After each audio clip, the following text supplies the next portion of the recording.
It started like any other missing persons case, until investigators realized something strange. A woman named Laura Mitchell vanished without a trace from her suburban home in Oregon. No signs of forced entry, no struggle. Her phone was left charging on the kitchen counter. Even her purse was still on the couch. At first, police believed she simply walked away from her life, but her family insisted Laura would never leave without telling her daughter goodbye. Weeks passed, then months. The case was close to going cold, until a detective named Mark Ellison decided to take one last look at something everyone else ignored: her family photos. Not professional ones, not social media posts, just ordinary, casual pictures taken over the years: birthday parties, backyard barbecues, Christmas mornings. At first glance, nothing unusual, but Mark noticed something odd. Laura was always slightly out of place in the photos, standing a little too far from others, turning her body away, sometimes half hidden behind someone's shoulder. Most people would call it coincidence, but Mark had seen enough missing persons cases to know people don't disappear without leaving patterns behind. He zoomed in on one photo, taken just 2 days before Laura vanished. It was a family dinner. Everyone was smiling, glasses raised, but Laura's expression was different. Not fear exactly, but hesitation. And then he saw it.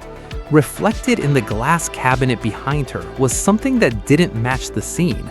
A shadow, standing in the hallway, watching. The problem?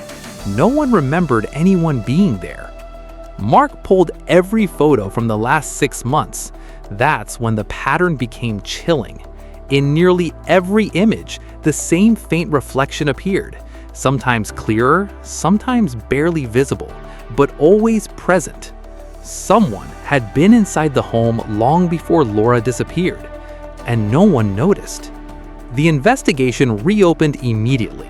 Police returned to the house and conducted a full forensic sweep.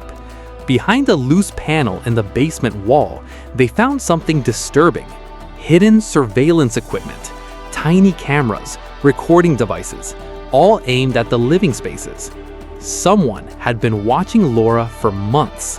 But the biggest shock came when they traced the devices back to a contractor who had worked on the house earlier that year. He had access, he had time, and he had been quietly inserting himself into her life long before anyone suspected a thing. Laura hadn't just vanished, she had been studied, tracked, and finally taken. Days later, police found her alive in a remote storage property outside the city. Weak, but surviving.